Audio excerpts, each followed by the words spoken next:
ये वाकई मेरे खुद के साथ हुआ था जब मैं मेरा दोस्त और उसकी फैमिली सैर के लिए हुंजा गए थे। रात का दूसरा पहर खत्म होने को था। हम नारान से 12-13 घंटे का सफर करके अली आबाद पहुंचे, जो कि हुंजा का एक पुरसुकून और पहाड़ों से घिरा हुआ इलाका है। चूंकि हुंजा के लोग सिर्फ दिन में काम करते हैं और वहां सर्दी भी इंतहा की होती है, जिसकी वजह से वहां बहुत सन्नाटा और वहशत फैली हुई थी, और इसी वजह से हमें कमरा तलाश करने में काफी दुश्वारी हुई। काफी फिरने पर भी हमें होटल पसंद नहीं आ रहा था।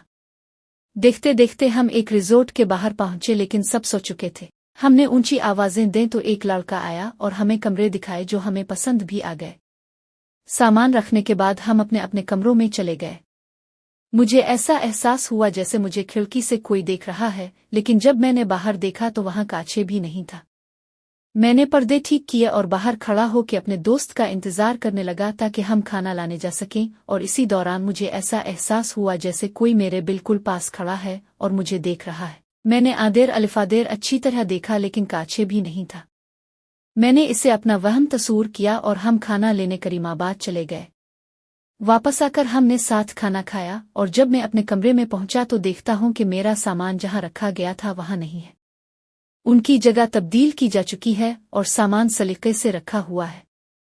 ये काम बैल बुआए का हो सकता है। मैं यही सोच रहा था कि अचानक से दरवाज़ा खटखटाने की आवाज़ आई। जब मैंने दरवाज़ा खोला तो बाहर इतना सन्नाटा था कि अगर सुई भी गिरे तो आवाज़ करे। अलबत्ता मेरे वाली राहदारी के आखिर वाले कमरे की बत्तियां जल रही थी और बाहर एक जूता पड़ा हुआ था, जिसे देखकर मैं घबरा गया, क्योंकि बैल बुआए के मुताबिक इस मंजिल पर सिर्फ हम ही थे।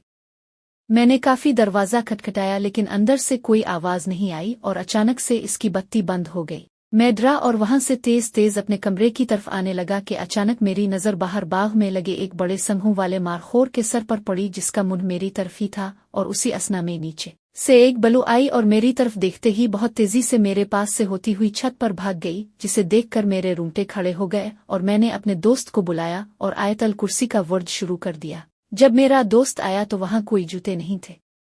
इसने मुझे दिलासा दिया और बोला, मैं तुम्हारे कमरे में लेट जाता हूं, जो मैंने मुनासिब नहीं समझा और इसे वापस भेज दिया और अपने कमरे में आकर लेट गया। मैं इसी बारे में सोच रहा था कि मुझे ऐसा लगा कोई मेरे सर पर हाथ फेर रहा है और मुझे दबा रहा है।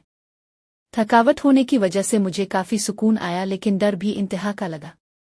जैसे तैसे करते मैंने रात गुजारी और सुबह उठते ही बैल बुआए को बुलाया और तफसलात सब पूछा, जिस पर इसने बताया कि यहाँ ऐसा कांचे भी नहीं है, ये महज आपका वहम होगा। हम यहाँ कई साल से हैं, ऐसा कोई वाकया हमारे साथ यहाँ आने वाले मेहमानों के साथ कभी नहीं हुआ। वो हमारे कमरा छोड़ जाने की वजह से ऐसा कह रहा था, क्योंकि उन महीनों में सिया बहुत कम जाते हैं। और जब मैंने सामान का पूछा तो इसने बोला कि ये उसी का काम है। तब मैंने उसको अपने कमरे में जाने से बिल्कुल मना कर दिया, लेकिन मैं दरवाज़ा खटखटाने और बत्तियां जलने भजने वाला मामला कैसे भूल सकता था। खैर, हमने दिन गुजारा और रात को फिर से मैं अपने कमरे में गया तो मेरा सामान फिर से सलीके से रखा हुआ था, जिस पर मुझे गुस्सा भी आया और हैरानी भी हुई कि मेरे मना करने के बावजूद बैल बुआए कमरे में क्यों आया। चूंकि रात हो चुकी थी तो सोचा सुबह पूछूंगा। रात फिर किसी ने दरवाज़ा खटखटाया। डरते हुए जब मैंने दरवाज़ा खोला तो वही सन्नाटा और उसी कमरे की बत्तियां जल रही थीं, जिसे देखकर मेरी सांस बंद होने को आ गई और हल्क बिल्कुल खुश्क हो गया। मैंने जल्दी से दरवाज़ा बंद किया, लेकिन ऐसा एहसास हुआ कि कोई अंदर आया है। मैंने आयतल कुर्सी और कुल पढ़ने शुरू कर दिए और बोला, तुम जो भी हो चले जाओ यहाँ से। मैं इसी डर से लेट गया और सोने की कोशिश करने लगा, लेकिन फिर गुज़िश्ता रात की तरह मुझे एहसास हुआ कोई मेरे बालों में कोई हाथ फेर रहा है और मुझे दबा रहा है। वो रात मुझे मेरी आखिरी रात लग रही थी। जब सुबह हुई तो मैंने बैल बुआए को बुलाया और थोड़ा गुस्सा किया कि मेरे मना करने के बावजूद वो मेरे कमरे में क्यों गया।